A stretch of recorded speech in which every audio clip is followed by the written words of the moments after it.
Syntactically awesome style sheets, or in short, SAS, is a scripting language that adds superpowers to our CSS code. No, I am not talking about this kind of lame superpowers shown in Tamil movies. I am talking about the superpower of CSS. So what type of superpower? Well, it adds a programming language flavor to our CSS. So what are the core features of a programming language? It would have variables, functions, inheritance, modular architecture, etc. SAS has all these features. But the question is, why do you need these kinds of features in CSS? Well, modern user interfaces are often complex and we need to write a lot of code in CSS. And if we want to achieve these complex interfaces only with vanilla CSS, we have to write the same code over and over again. That's why SAS is here for the rescue. It has variables, inheritance, functions, modules, and a lot of advanced features we normally find in any programming language.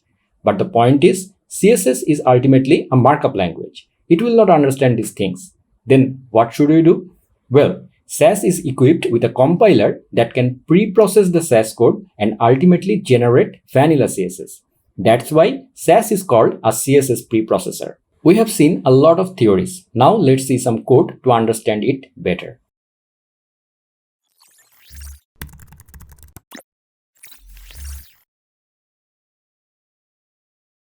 SAS basically comes to us in two flavors. One as .sas file and other as .scss file.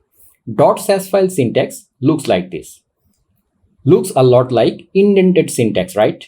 Personally, I am not a big fan of this syntax, but if you are from a Python or similar programming language background, you might find it comfortable. Syntax that I prefer is .scss syntax. It looks exactly the same as CSS. Here we will write normal CSS code and spice it up with some effective SAS codes to make our code more powerful and manageable. This .scss syntax is very popular and widely used. The most killer feature of SAS is variable. Just as we can write variables in any programming language, we can do the same in SAS like this. We will just add a $sign in front of a variable name and can store any value of data types like string, number, color, boolean, list, null, etc. And the syntax looks like this. See how I declared the variable and how I used it. And this code will be transpiled to vanilla CSS like this. However, you might think that we already have this feature in CSS as CSS custom properties. So why do we need to use it via SAS? If we look at the browser support, you will see not all the browsers support this feature. That's why the SAS variable is still powerful and useful. Anyways, that was SAS variables. Now let's come to another killer feature of SAS called nesting. When we write CSS code, we need to write the same selector again and again like this. We can avoid it using SAS like this. Here we can write the parent selector once and wrap child properties inside curly braces like this. Now all our parent selectors and their corresponding child properties are organized in a single place like a modular architecture. I believe this is the most powerful feature of SAS in terms of code maintainability. Besides, when we write this type of CSS code where we target different states of an element, an anchor tag for example, we have to repeat similar code. We can avoid this also using the nesting feature. First, we will replace the common element with an ampersand, then nest all codes inside a curly brace under that common element. Here, A is that common element and every ampersand below it actually denotes this same A element. When this code compiles, all ampersands will be replaced by A tag, so much cleaner syntax and easier to read. That was SAS nesting feature. Now come to another feature of SAS called nested properties. Some CSS properties have same prefix. For example, font size, font weight, font family all have same prefix font, whereas text decoration, text overflow, text transform all have common prefix text. We can use nested properties to shorten their syntax like this. Here we simply extract the common part and use curly brace to wrap the remaining code. This will transpile to valid CSS which we were supposed to write. Next feature is import and partials. SAS keeps our CSS code dry. No, I am not talking about dry wash or something like that. Dry means don't repeat yourself. You will understand it soon. The syntax of import is like this: @ import space file name. Let's assume we have three files: variables.scss, colors.scss, and reset.scss, where we have separate Sass code and we have a common file called standard.scss. Look how we imported those files beautifully. As we have imported the files, we get access to all the variables, and this code will be transpiled to standard.css file like this. You can see that everything from reset.css came here and all the variables were replaced with their corresponding values. Beautiful. Now let's understand what partials are. By default, Sass compiles all .scss files. Whenever we run or build a Sass compiler, it will compile all .sass or .scss files. But what we saw a little while ago, we don't need to compile all those imported files like variables, colors, reset.scss, because those were just used inside the standard.scss file, but will not be referenced anywhere in our HTML files. But due to default behavior of the Sass compiler, those files are also compiled automatically. If we want to avoid that, we can just start those file names with an underscore. These files are called partials and Sass will not compile them. So in our example, we can prefix the partial file name with an underscore, and the main file standard.css, which imports those partials, will only be compiled. Perfect. Mixin is another powerful feature of Sass. Mixin is a directive that simply helps us write reusable CSS code. The syntax is like this. Here we shall start with mixin directive followed by a mixin name and then use curly braces. Inside the curly braces, we can write normal CSS properties and values. Here's an example. I started with @mixin and gave it a name important-text, and inside curly braces, I wrote regular CSS code. If we want to use this mixin, we shall use include. How? Look, here we have used @include and then the name of the mixin we want to include here. This will just bring all CSS properties and values from that mixin and will compile to normal CSS. Now you can understand how mixins can help us write reusable code. Please note that this hyphen and underscore are same in Sass. So if we write one mixin called important-text and another one called important_text, Sass will consider them the same. So remember not to create this name conflict inside your code. Besides this, a mixin can include another mixin. Just think like this. When we write JavaScript code, we import one file inside another file. Mixin is doing it the same way.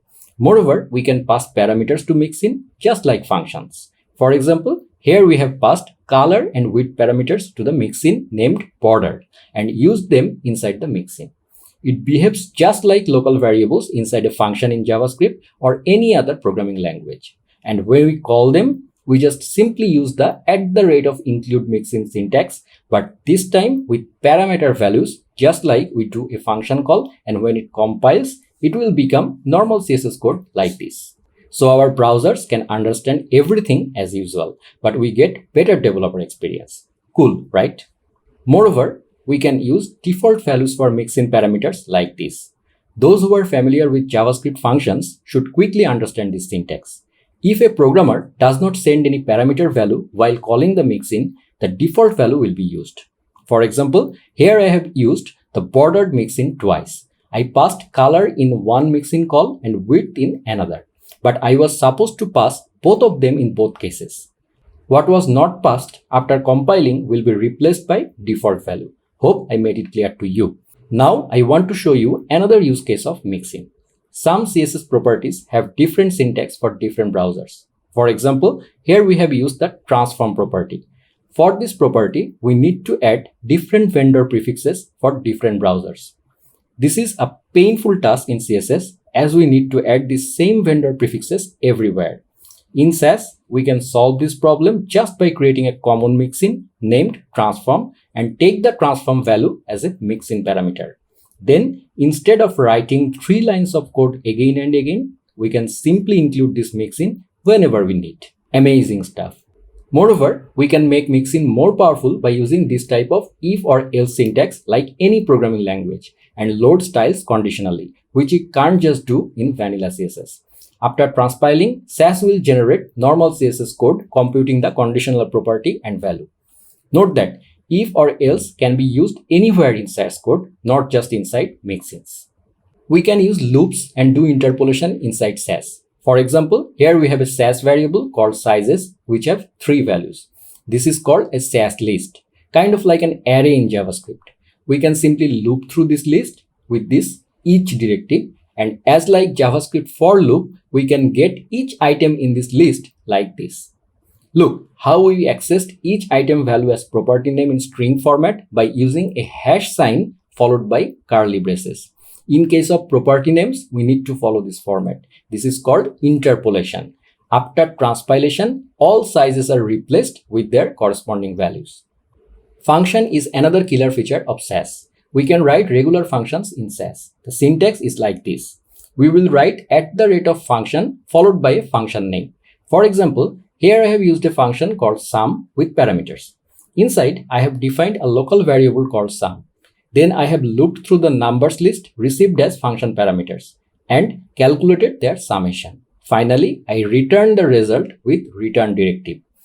When we call the function, we just use the function name and pass values as parameters. After transpiling, we get the summation as a computed value inside normal CSS. Sass comes with a list of built-in functions as well to make our life easy. For example, we can use the lighten or darken built-in function to change light or dark versions of a color easily. How cool is that? It's sassy, right? You will be happy to know that Sass has more useful built-in functions in its core to supercharge our CSS. I shall drop a link of W3 Schools in the video description from where you can learn details about Sass built-in functions. Extend is another beautiful feature of Sass. The way we use classes in an object-oriented programming language and inherit various properties of that class by using extend, we can do the same with Sass. How? For example, here we have a common class called button basic and we have extended its styles inside button report and button submit. In vanilla CSS, if we had to import the common button styles inside button report and button submit, we would not be able to do that and we had to write the common code inside all classes. But with the help of Sass, we can just extend the common styles and thereby avoid repeating code. But when it compiles, it will generate the CSS that we would have written in vanilla CSS. Amazing. You might be thinking extend and mixin are doing the same thing, just helping us reusing our code. But if you look at the usage of these CSS classes in our markup, you would see instead of writing button basic and button report in our class name, we can omit the button basic and only write button report because button report extends the button basic already. So we would have fewer classes in our HTML markup if we use extend. Beautiful features. So I believe what I have shown you so far is enough to make you crazy about working with Sass and studying it. I believe this overview tutorial will help you a lot getting started with Sass. If you found this video useful, don't forget to gently smash the like, share and subscribe button. If you want to get similar tutorials like this, please let me know in the comment section. Take care everyone. Bye.